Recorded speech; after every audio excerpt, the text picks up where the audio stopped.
dalam pengumumannya, MSCI mengatakan akan mungkin mempertimbangkan data keterbukaan data float di atas 1% sebagai perhitungan free float terbaru, yang artinya memang ada indikasi atau sinyal bahwa MSCI tidak menurunkan Indonesia ke peringkat frontier market. Bursa mengatakan saham yang masuk ke dalam HSC list perlu melakukan aksi korporasi biar dia bisa keluar dari HSC list. Yang artinya sebenarnya jika suatu saham masuk ke dalam HSC list itu bukan artinya selesai untuk saham itu. Secara historical, momen crash itu biasanya peaknya terjadi selama 3-4 bulan. Dan ini kita sudah memasuki momen ke bulan keempat atau 3. Kebanyakan saham konglomerasi itu bergerak di bidang energi, yang dimana saat ini outlook dari global memang mengarahkan positif untuk saham-saham konglomerasi di sektor tersebut. Jadi memang ini seperti sesuatu yang kebetulan nih.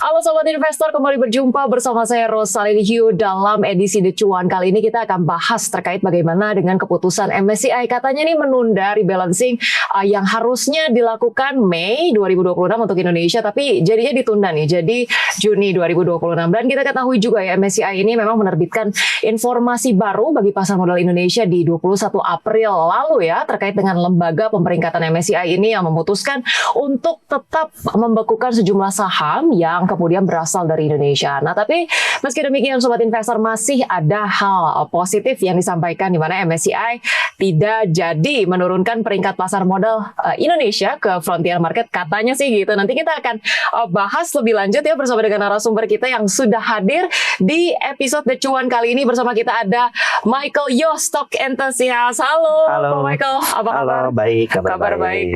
Gimana optimisme perdagangan pasar modal saat ini? Ya, kita menyambut positif ya terhadap pengumuman MSCI pada tanggal 21 April kemarin.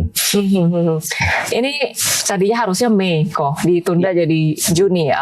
Apa-apa saja sih yang kok Michael lihat dari penundaan ini? Sebenarnya ada kabar baik, Kak.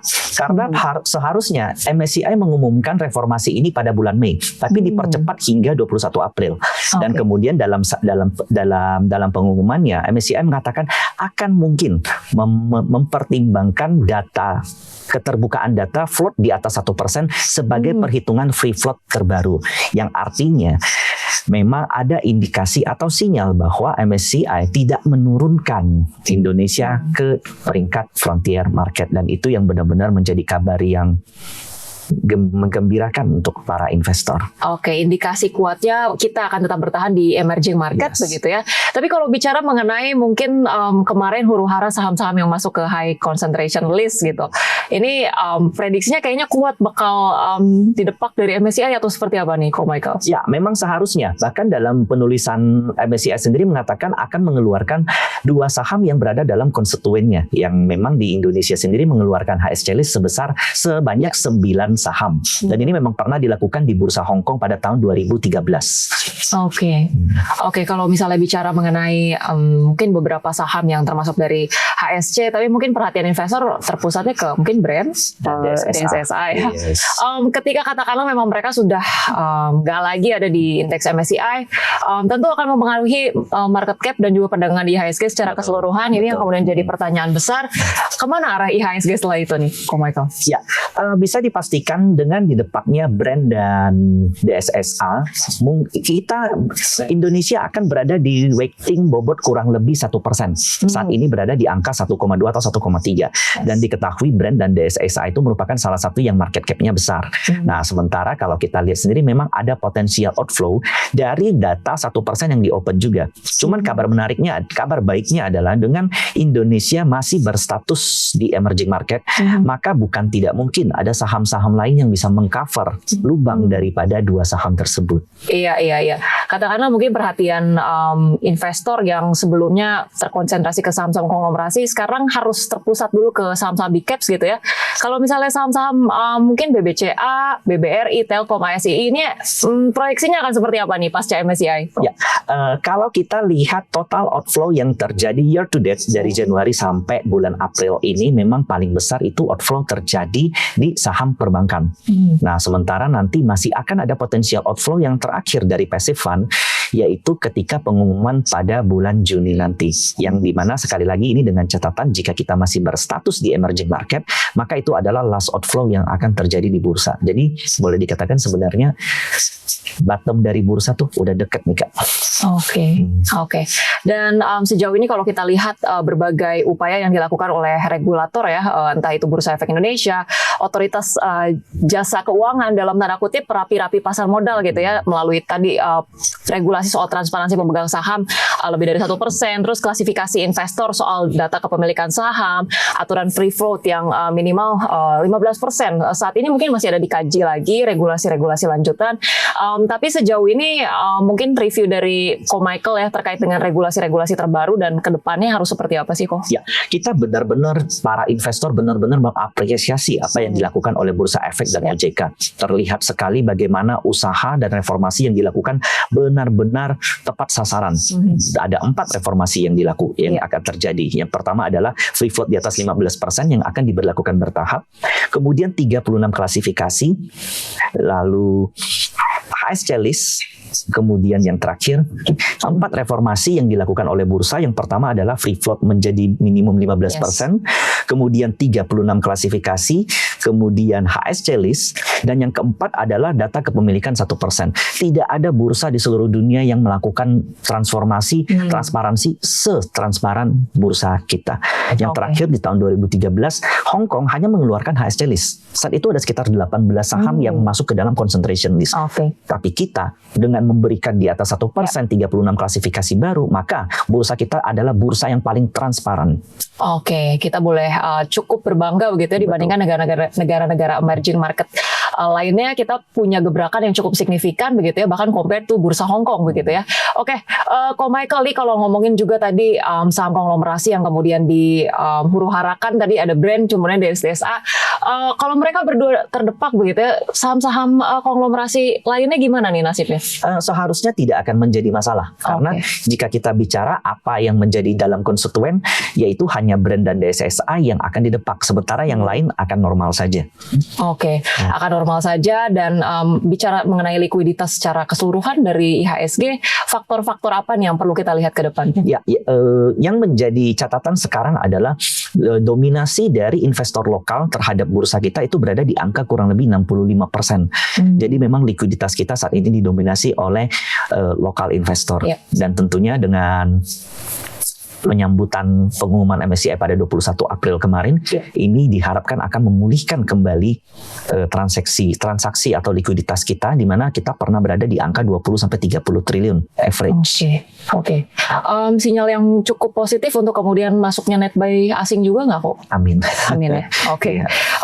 Tapi proyeksinya mungkin secara sektoral atau grup-grup saham seperti apa nih usai MSCI ini, Kok? Jika kita melihat apa yang saat ini terjadi di global market, saat ini terjadi supply shortage terhadap harga-harga komoditas. Kita mulai dari oil, nikel, coal, kemudian timah, dan amonia, harga gas. Dan kita sebagai salah satu negara yang commodity country terbesar kedua setelah Brazil, termasuk mendapat salah satu keuntungan dari faktor geopolitik ini. Jadi saya memproyeksikan memang tahun ini adalah eranya komoditas. Tahun ini adalah eranya komoditas.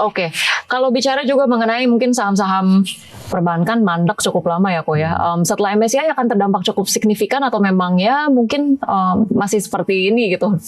Berapa tahun ini?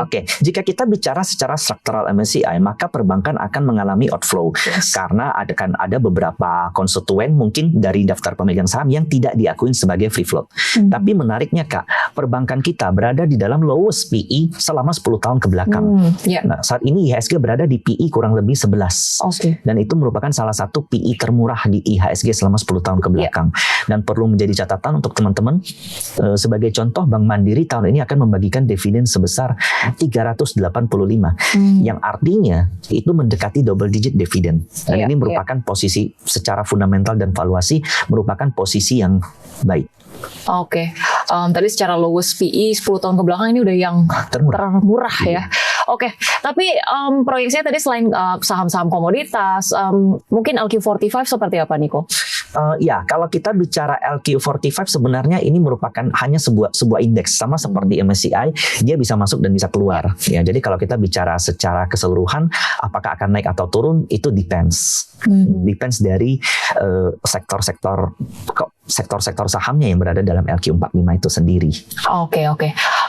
Secara pemikiran begitu ya, investor lokal dan juga investor asing menyikapi keputusan MSCI ini mungkin perspektifnya akan linear nggak sih kok Ya, untuk pasar saham Indonesia? Jika kita melihat perdagangan per tanggal 21 Ya. April, sebenarnya market itu merespon positif. Ya. Memang IHSG terkoreksi, ini intraday ya, kurang lebih 1% atau 0,8%. Ya. Tapi itu dipimpin oleh penurunan DSSA dan Brent. Dan di mana itu sendiri wajar, karena bobot mereka besar. Ya. Tapi kita lihat saham yang berada di dalam konstituen lain, yang bobotnya cukup besar. Salah satunya BRPT, kemudian saham Pak PP, saham Konglo yang lain, itu rata-rata bergerak di zona hijau.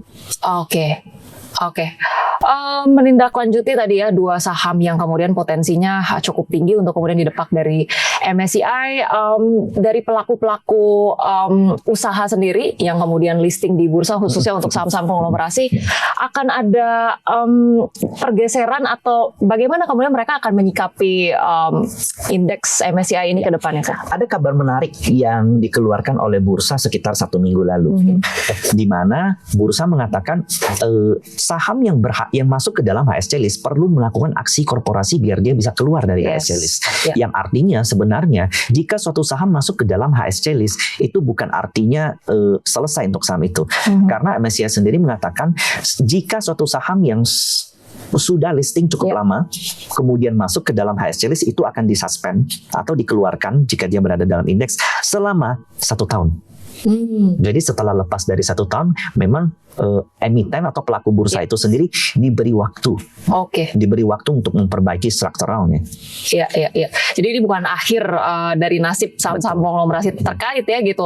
Hanya butuh waktu 1 tahun untuk kemudian memperbaiki, dan niat dari saham-saham tersebut sejauh ini pasti kemudian untuk menyikapi indeks MSCI mungkin saat ini terdekat harus didepak terlebih dahulu, tapi kemudian dalam 1 tahun menurut Ko Michael sendiri perbaikannya akan seperti apa nih? Ya, yang pasti yang perlu dilakukan ada meningkatkan liquidity, kemudian meningkatkan jumlah free float dan memenuhi standar market cap daripada MSCI itu sendiri.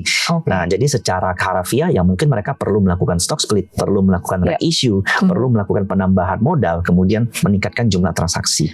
Berbagai aksi korporasi perlu jadi PR gitu ya, tapi ini kan MSCI udah dari akhir Januari lalu ya kok ya. Apakah kemudian saham-saham terkait nggak kemudian melakukan gebrakan-gebrakan yang cukup gitu di dalam rentang waktu ini kok? Karena per hari ini 21 April float daripada DSSA dan Brent itu masih tidak memenuhi syarat minimal. Dan dari HSC list yang keluar di mana Brent diakui hanya sebesar 2,8 kalau saya tidak salah, sementara DSSA di kisaran 6%. Sementara aktual yang data sebelumnya muncul di KSEI untuk Brent adalah 4,8%, DSSA itu belasan persen. Jadi angkanya memang jauh. Jadi memang perlu waktu bagi emiten tersebut untuk memperbesar free float-nya. I see. Dan 1 tahun apakah itu waktu yang cukup ideal? Cukup panjang. Cukup panjang. 1 tahun. Iya. Jadi memang terkait dengan keputusan MSCI yang saat ini mungkin dari para grup-grup konglomerasi ini sebetulnya sudah bisa memprediksi ya kok ya. Ya memang dengan rentang waktu ini nggak mungkin bisa terkejar gitu ya. Oke. Ko Michael, kita juga punya beberapa pertanyaan trivia. Tapi dijawab cepat, tapi boleh dijelasin gitu ya kenapa pilih itu gitu. Secara cepat boleh dipilih trading atau invest? Invest. Kenapa? Karena di dalam posisi geopolitik dan perubahan ekonomi dunia yang terlalu cepat, kita perlu memegang satu kendali sebagai landasan fundamental. Jadi kalau kita melihat ini dalam jangka panjang, maka di dalam jangka pendek fluktuatif ini tidak akan terlalu membingungkan kita. Tetap tim invest ya kok ya. Tim invest, yes. Walaupun in the meantime tetap trading juga. Tetap trading. Yes. Pertanyaan kedua, big cap atau second liner? Second liner. Kenapa dong? Karena second liner lebih lincah. Lebih lincah dan momentum atau value? Momentum. Yes. Tapi ini prinsip-prinsip trading kan kok? Ini prinsip trading. Prinsip betul. trading ya. Oke. Kalau gitu kita mau lebih dalam lagi, scalping atau swing trading? Swing. Swing trading. Kenapa kok? Karena untuk scalping capek. Sementara kalau swing kita bisa ngikutin market dan volumenya biasa jauh lebih baik gitu. Oke. Tapi sebenarnya secara long term ada nggak sih kok kemudian para scalper yang memang membuktikan kalau memang ada waktunya dan ada kesempatannya kalau scalping sebenarnya cuannya lebih gede? Oh yes, di market bullish scalping itu benar-benar memberikan return yang baik. Bahkan lebih daripada swing. Lebih daripada swing, yes. Oke. Kemudian pertanyaan berikutnya, averaging down atau cut loss? Cut loss. Kenapa? Karena kita bisa berada di dalam satu emiten yang sama, tapi harganya tuh bisa salah. Jadi kita harus admit kalau suatu saat pergerakan harga itu begitu dinamis. Jadi akan ada momen di mana kita salah posisi. Jadi cut loss itu bukan artinya kita nyerah sama sahamnya, tapi kita memperbaiki posisi kita untuk mendapatkan modal yang lebih baik. Tim cut loss untuk kemudian memperbaiki posisi. Untuk trivia satu pertanyaan berikutnya adalah fundamental atau teknikal? Teknikal. Kenapa kok? Karena jika kita bicara fundamental saat ini struktural market itu melihat lebih banyak didriven oleh short term momentum, yang dimana short term momentum ini tidak terlalu dipengaruhi oleh fundamental. Tapi tadi di pertanyaan awal Koko pilih invest dibanding trading, tapi kemudian pilih teknikal dibanding fundamental. Karena gini, my view on invest adalah kita melihat sesuatu secara global, secara makro. Jadi analisa saya adalah top to bottom. Kemudian saya melihat lagi dari bottom to up, di situ ketemulah tengahnya. Dan sebenarnya yang saya lakukan, mungkin invest itu bukan yang saya beli diamin 5 tahun baru jual. Tapi saya memilih emiten berdasarkan outlook makro, memilih emiten berdasarkan outlook ekonomi, kemudian saya pilih titik entry berdasarkan prinsip-prinsip teknikal. Jadi pilih sahamnya lihat secara makro, tapi kemudian secara teknikal ini yang kemudian jadi patokan untuk kemudian kita boleh beraksi dengan lincah gitu ya. And then so I said this is investing because base awalnya itu adalah kondisi makro, kondisi perusahaan.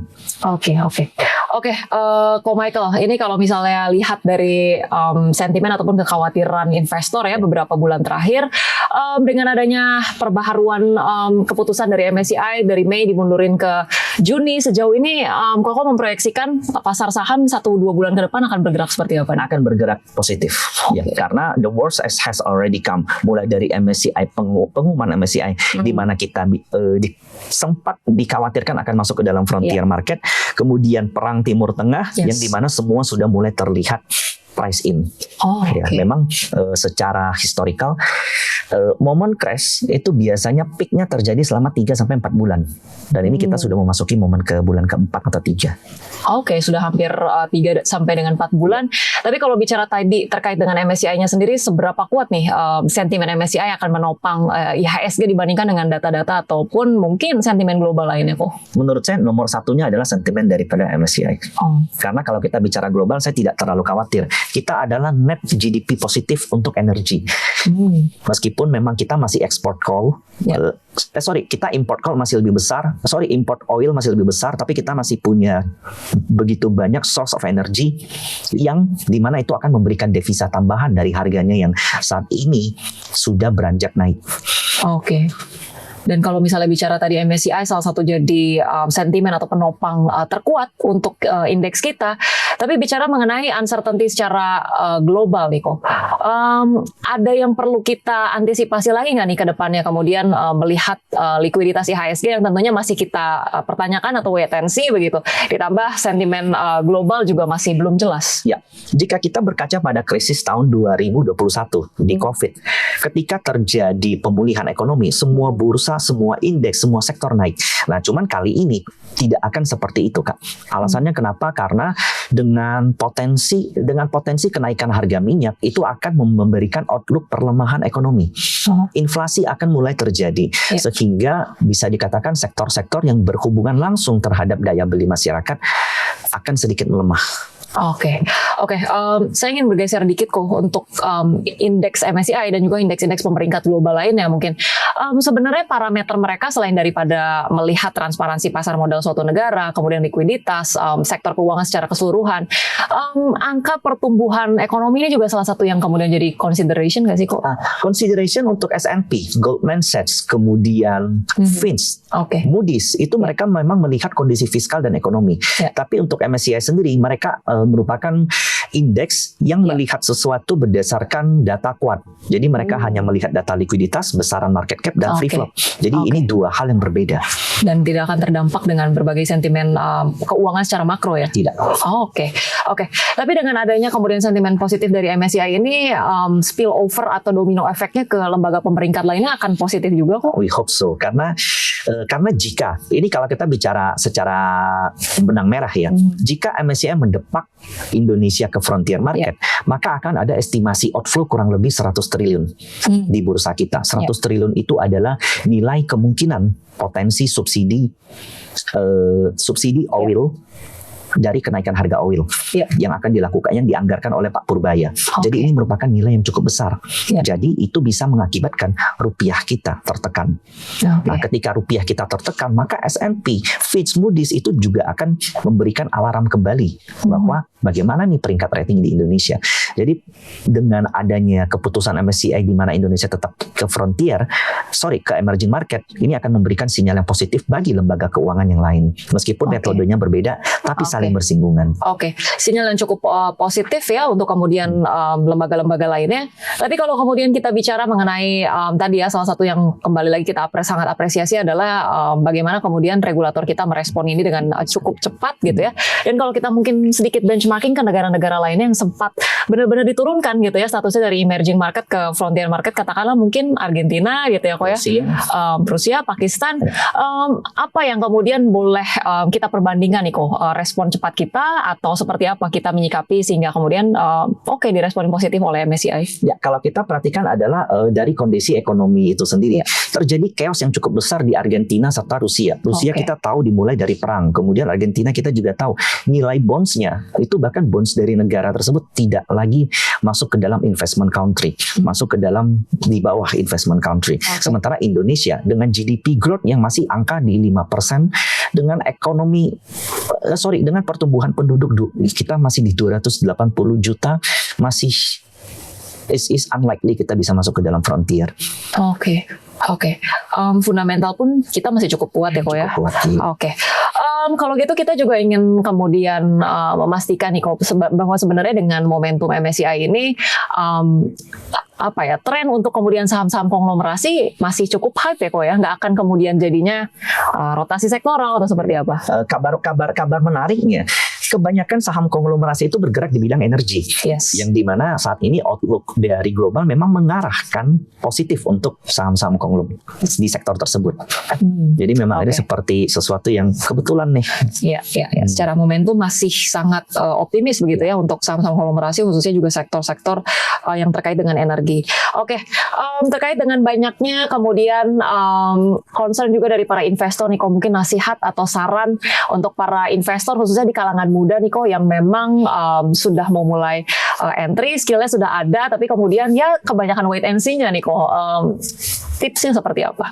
Ya, jadi saya perhatikan banyak sekali investor pemula yang kalau dia punya uang 100 juta, dia masukin sampai 300 juta pakai uang margin. Sementara di momen uncertainty harus ingat bahwa ketika kita berinvestasi, kita tidak melakukan balapan sprint. Kita seperti melakukan balapan maraton. Olahraga maraton yang perlu menjadi concern untuk maraton bukan energi, bukan tenaga, tapi napas. That's why money management itu penting sekali. Harus selalu ingat bahwa di bursa itu selalu terjadi uncertainty. Seperti apapun tesis kita, akan selalu ada ruang untuk kita salah. Nah, itu alasan kenapa penempatan modal itu harus selalu menggunakan metode diversifikasi. Jadi kita perlu benar-benar tahu juga risk profilingnya seperti apa. Tadi andalkan money management karena kemudian investasi atau trading yang berhasil itu bukan siapa yang lebih cepat, tapi kemudian siapa yang lebih stabil dan juga bisa bertahan di tengah berbagai uncertainty begitu ya. Mungkin ada quotes yang sering Ko Michael kemudian kedepankan dalam investasi atau dunia trading? Yes, saya paling suka melihat kalimat dari Mark Twain yang ini di quote di film The Big Short pada tahun 2008 yang dikatakannya adalah seperti ini. Bukan hal yang kita tidak ketahui yang buat kita gagal, tapi hal yang kita yakini terlalu kuat tapi salah. Bukan karena kita tidak tahu, tapi terlalu yakin akan sesuatu yang ternyata salah. Artinya kita terlalu terkonsentrate terhadap satu instrumen, terhadap uang kita tuh kita put all our money in one bucket. Dan itu adalah sebuah kesalahan kalau seandainya yang terjadi itu adalah miss. Oke. Dan satu lagi kuncinya adalah balik lagi ke diversifikasi ya. Oke, mungkin satu pertanyaan terakhir, Ko Michael, usai kemudian kita bahas soal MSCI, bagaimana kemudian para investor secara cerdas perlu menyikapi momentum ini, hal-hal apa yang kemudian perlu dianggap sebagai peluang dan antisipasi resikonya perlu seperti apa nih? Ya, jangan menjadikan case MSCI itu sebagai herding behavior dalam pemilihan komposisi saham. Ya, jadi pemilihan komposisi saham harus berdasarkan fundamental. Di saham yang fundamentalnya baik, yang kemudian aliran dananya itu organik, maka MSCI itu hanyalah bonus. Nah, jadi memang teman-teman perlu mempelajari structural market secara keseluruhan, pilih saham berdasarkan fundamental yang baik, maka uang itu akan menyusul. Jadi apapun strategi investasinya fundamental tetap yang utama ya, berbagai sentimen apakah itu MSCI atau secara global seperti apa, itu hanyalah bonus atau tadi dikatakan ya tambahan-tambahan lah ya gitu, bukan kemudian yang menjadi yang utama. Pelajari market secara struktural dan juga fundamental. Terima kasih banyak Ko Michael Leo sudah berbagi berbagai insight dan juga perspektif yang menarik bersama kita di podcast The Cuan kali ini. Semangat terus untuk teman-teman investor dan tentunya maju terus pasar bola Indonesia. Saya Rosalini pamit undur diri. Terima kasih dan sampai jumpa Sobat Investor.